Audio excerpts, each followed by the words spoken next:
And we're going to talk now about the health insurance giant Discovery, and not just health insurance, other things too. Reported an oversubscribed rights issue of 67.4 million shares, and Ricky Faber is the Chief Financial Officer of Discovery, joins us now in the studio. Ricky, was this what you expected from your rights offer? No, the result was a lot stronger than we expected. We expected that it would be fully taken up, and I did expect an element of oversubscription, but it was beyond what I expected. Ricky, just eavesdropping on your earlier conversation with David prior to getting to studio, sort of just talk us through the process of one gets to the decision of a rights offer, given the perceptual challenges that could be underlying here, especially when it might be perceived that there might be a bit of trouble, and this is why a rights issue is in order.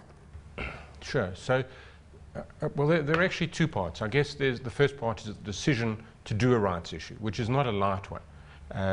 Any capital raising exercise, you've got to take it with great circumspection, and particularly when you have major shareholders like we do, our founding management and other shareholders that have to dig into their own pockets to follow their rights.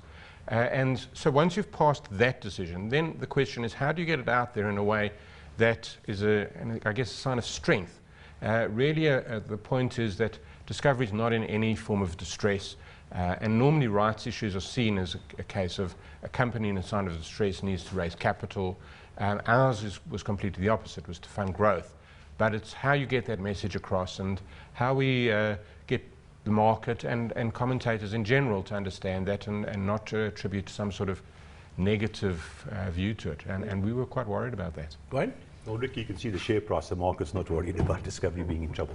When you look at the South African market, by and large, this is a saturated market. I mean, Discovery's made inroads into other fields other than where they traditionally started.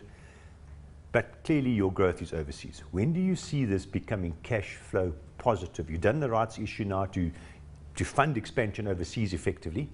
When do you think that your overseas, especially your Chinese operation, is going to become cash flow positive? No, we haven't heard too much about China yet either. So that's a very good question, and partly precipitates what some of our concerns were. And particularly if you talk overseas, the biggest market that we're in is the UK. In the UK, we're in two businesses. The one is in health insurance, and that business is making money. It's not huge in the scale of things, but it's a profitable business, and that's cash.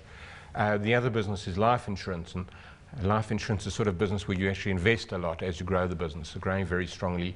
On the current basis, I mean, it's making operating profits, which is represented by cash, but we're ploughing that back into growing the business. And I think it's going to be a while before that business starts generating out of cash.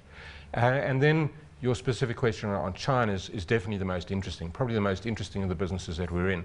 My suspicion is that China will grow phenomenally. It's showing early signs of doing that, but that cash and profits will be a long way off. This is a Chinese-style business. It's almost like the Wild West, and it's a revenue market share gain as much as possible.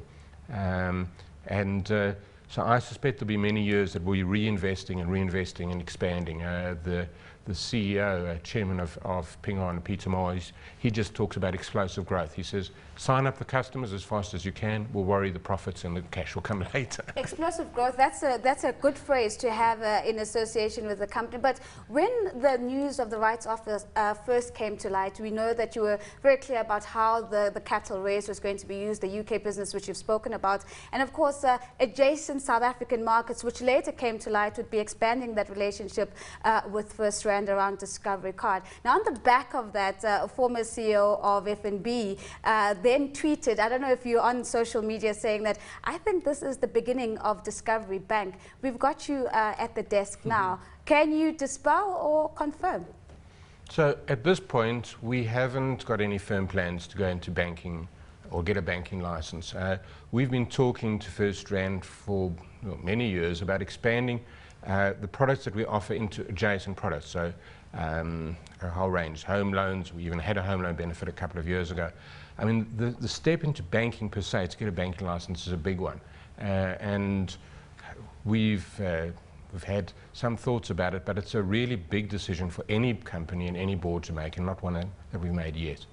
I can't say we'll never be a bank, but at this point, we're Wayne, how does it sound, them going into banking? And I'm asking that also in terms of your proprietary, the reward system. Yeah. You started it with a medical aid, you've moved it into insurance, you're doing other things. Does it fit with banking? If so, you could start undermining some of the other banks. And before Wayne answers that, just in continuation with that, another tweet that came through said, Nozipo, please ask if we can exchange our Vitality points for a better interest rate when the bank comes into the market. Look, Discovery's big asset is the client base. So over the years, Discovery is selling more and more product to a very loyal client base. So it's not inconceivable at all that banking does come. But, you know, they've got the card, they've got the liaison with First National Bank, and if you want to know a truly overtraded sector, it's the banking sector. The strategy going forward, I mean, we've spoken a little bit about the UK, but let's talk about Africa broadly. Is this a playing field that you're looking to penetrate a bit more? And if so, which markets are we looking at? And if it's a product differentiation, where are we looking? So Africa per se is not on our radar at this point. I mean, we sell fundamentally two types of products, health insurance, and there's very little private healthcare market in Africa, and life insurance, which is fundamentally a distribution play, and we don't have that in the rest of Africa.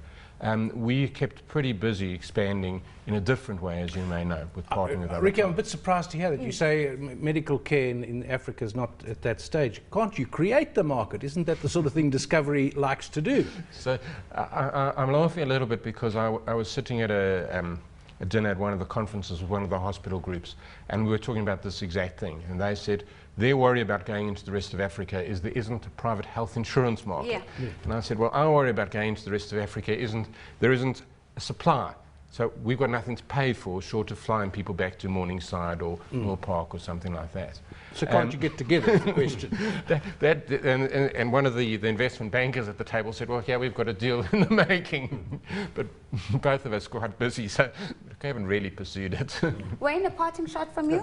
Look, I mean, obviously it's been successful. Do you see any other markets in South Africa, any other product fields in South Africa you think Discovery might be moving into? Forgetting the fact that I work for Momentum. So, I mean, we're always looking at different things. I mean, the examples keep getting thrown around, but we haven't made these steps of things like asset management. We're probably the only life house without our own asset manager. We haven't quite got to the scale or the proposition that makes sense, or worked out, to be quite honest with you, what makes it different. How can we do it in the Discovery way? Because, as you said, our value add is the client, but it's also doing things a bit differently. So if we can crack that, then I think asset management or maybe some other product lines would be something to go into. Even banking, if we can solve those problems. Banking is not totally off the cards, it seems. Ricky, thank you for making the time to join us. Ricky Faber is the CFO of Discovery.